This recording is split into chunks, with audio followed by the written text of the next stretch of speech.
Tema número 52. Reflexiona tu fe, conociendo la voluntad de Dios. Con el estudio de este tema aprenderás lo siguiente. 1. Significado de la palabra voluntad. 2. El que no sabe cuál es la voluntad de Dios, está ciego. 3.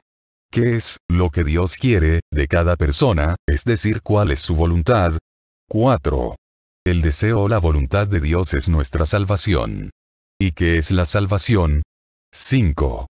Si la voluntad de Dios es la salvación, ¿cómo nos salva Dios? 6. La voluntad de Dios es que conozcamos la verdad, pero ¿qué es la verdad? 7. ¿Cómo se llega al conocimiento de la verdad, ya que esa es la voluntad de Dios? 8. En Jesucristo y en su iglesia está todo conocimiento, no hay otra verdad. 9. La voluntad de Dios es que seamos santos. Comenzamos. 1. Significado de la palabra voluntad. La palabra voluntad viene del latín voluntas, formada del verbo volo / velle, querer, desear. Lo que se desea, lo que le agrada, lo que se quiere alcanzar. 2. El que no sabe cuál es la voluntad de Dios, está ciego. A veces andamos preguntando, ¿cuál será la voluntad de Dios? Y también le preguntamos en oración a Dios, ¿cuál es tu voluntad, Señor? Como que esperamos que Dios nos lo diga por inspiración, rápido, y, como no recibimos respuesta, porque tampoco sabemos cómo nos responde Dios, entonces, seguimos pidiendo y pidiendo lo mismo, dando vueltas y vueltas cada vez que oramos. En otras palabras, estamos ciegos. En este tema veremos cómo nos responde Dios, para ya no estar ciegos. 3. ¿Qué es lo que Dios quiere de cada persona, es decir, cuál es su voluntad? Ya vimos el significado de la palabra voluntad. La voluntad es lo que desea o lo que quiere cada persona. En este caso será qué es lo que Dios desea o quiere de cada uno de nosotros. Pues bien, vamos a preguntarle a Jesús y nos va a responder. ¿Cómo nos responde? Con su palabra, igual que nosotros respondemos. Jesús nos responde en 1 Timoteo 2, 3, 4. Esto es bueno y agradable a Dios, nuestro Salvador, que quiere que todos los hombres se salven y lleguen al conocimiento pleno de la verdad. Pues bien, ya nos respondió Dios con su palabra. 2 cosas quiere: la salvación y conocer la verdad. 4. El deseo o la voluntad de Dios es nuestra salvación. ¿Y qué es la salvación? La salvación es la vida eterna que ofrece Jesús, vida que nunca se acabará. ¿Y por qué la ofrece Jesús? Porque no hay nadie en ninguna parte que pueda darnos una vida que nunca se acaba. No existe nadie que tenga este poder, solamente Cristo es el único Salvador. Hechos 4, 12, ¿por qué quiere salvarnos Jesús? Porque tiene un amor gigante, inigualable, por nosotros. Juan 3, 16. Juan 6, 54. Juan 10, 27, 28. Juan 17,3. ¿Y qué pasará si no nos salva Jesús? Nos sucederá esto. A la hora de irnos de este mundo, nos iremos a un lugar o estado separados de Dios, donde está un terrible enemigo de Dios que desea castigarnos, atormentarnos y nunca saldremos de ese lugar y ya ni Dios podrá sacarnos de ahí, por haber decidido no seguir el camino de la salvación y estaremos, por siempre, sufriendo, es decir, en el infierno. Lucas 16, 23, 28. Mateo 18,8. Mateo 25, 41, 46. Mateo 13, 42. Marcos 9, 48. Entonces Dios, que nos ama, no desea que vayamos a ese lugar o estado, esto es, quiere nuestra salvación. 5. La voluntad es que conozcamos la verdad, pero ¿qué es la verdad? La verdad es Jesús y su palabra. En la Biblia, la palabra verdad se usa de modo común, como la usamos todos nosotros para afirmar alguna verdad. Ejemplo, Marcos 5, 33. Y de modo especial cuando se trata de la palabra de Dios, es decir, de su doctrina, su enseñanza. Colosenses 1,5. 2 Timoteo 2, 15. 1 Pedro 1, 22. 1 Juan 2, 21, Juan 14,6. 6. La voluntad de Dios es salvarnos con el conocimiento de la verdad. Jesús nos salva con su palabra, es decir, con su evangelio, escuchándole y obedeciéndole. Juan 17,3. Efesios 1:13. 1 Corintios 15,1. Hay una interpretación errónea de la Biblia. Esta interpretación errónea la usan la mayoría de las sectas protestantes, es decir, todas las iglesias que no son católicas. Y esta parte de la Biblia dice así: porque, si confiesas con tu boca que Jesús es Señor y crees en tu corazón que Dios le resucitó de entre los muertos, serás salvo. Romanos 10:9. A la hora de enseñar, de acuerdo con esta cita bíblica, dicen que no hay necesidad de hacer obras, dicen: solo confiesa a Jesús y cree en Jesús y ya estás salvado. Esto es un modo de seguir a Cristo pero muy cómodo. Jesús el Maestro enseñó lo contrario, dice: no todo el que dice Señor, Señor, es decir, no todo el que confiesa con su boca, sino el que hace su voluntad se salva.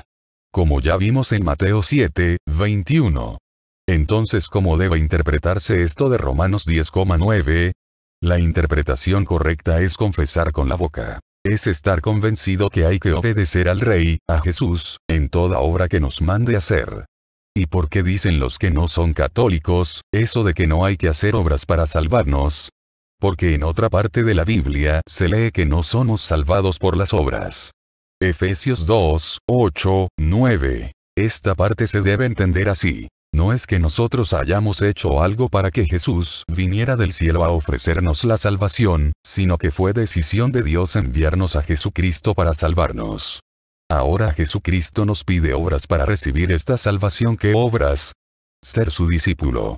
Mateo 28:19-20. También aprender su doctrina, bautizarnos, recibirlo en su cuerpo y su sangre. Juan 6:53-56. Reconociendo que nos salva entrando a la comunidad, es decir, a su iglesia, Iglesia Católica. Hechos 2:47.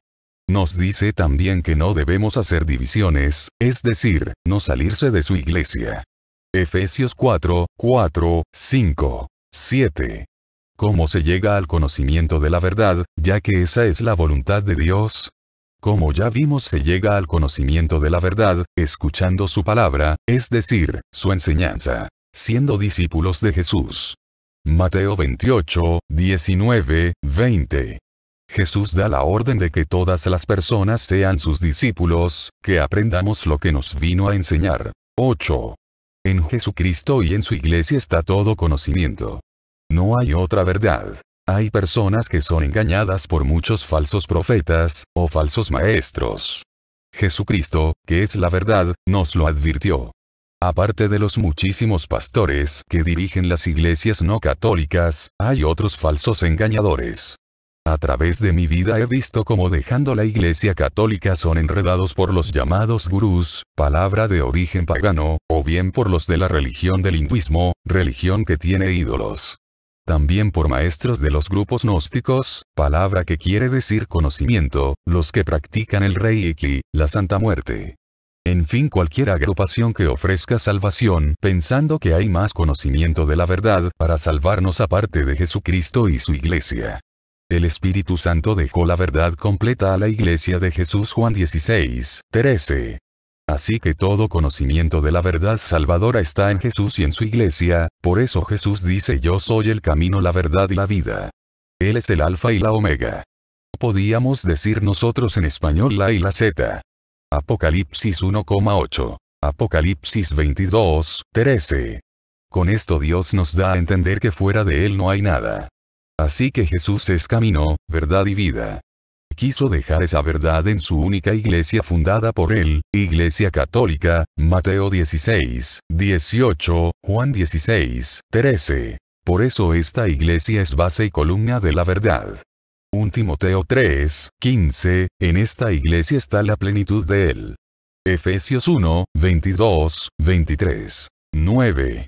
La voluntad de Dios es que seamos santos. Dios quiere que seamos santos. 1 Pedro 1:15-16. Pero, ¿qué es eso de ser santos? La Biblia nos dice cómo hacernos santos. La Biblia llama santos a todos los que han entrado a formar parte de la iglesia de Jesús. Efesios 1,1. Efesios 2:19. Filipenses 1,1. Entonces, ¿qué hay que hacer para ser santo? Para ser santo hay que hacer lo que hacían las personas en la Biblia. Una vez bautizados acudían asiduamente a 1. Enseñanza de los apóstoles. 2. La comunión. 3. La fracción del pan y 4. A las oraciones. Hechos 2, 42. A continuación explico estas 4 cosas. 1. Enseñanza de los apóstoles. Esto es vivir siendo discípulo de Jesús, estudiando cada día las enseñanzas de Cristo para entenderlas y practicarlas. Estas están en la Biblia.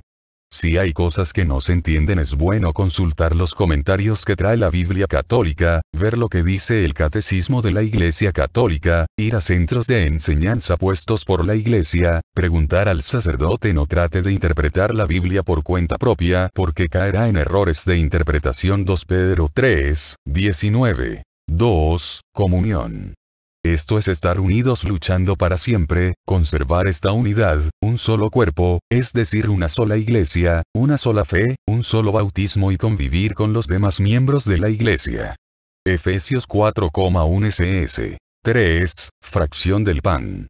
Asistir a misa, esto es la fracción del pan, que también se le llama la cena de Jesús o Eucaristía, cada domingo y recibir el pan que da Jesús, el cual es un alimento que nos da vida eterna. Juan 6, 56. 4. Oraciones.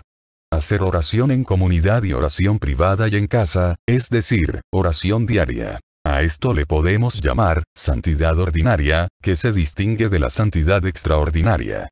La santidad extraordinaria es la que viven los santos, como San Francisco de Asís, San José de Calasanz, San Martín de Porres, etc. Es importante saber que la persona que cumple los requisitos de santidad ordinaria, si presume de ser santo, echa abajo todo y se vuelve fariseo, aunque eso de ser fariseo se sabe cuando se estudian las enseñanzas de Cristo, pero conviene advertirlo anticipadamente.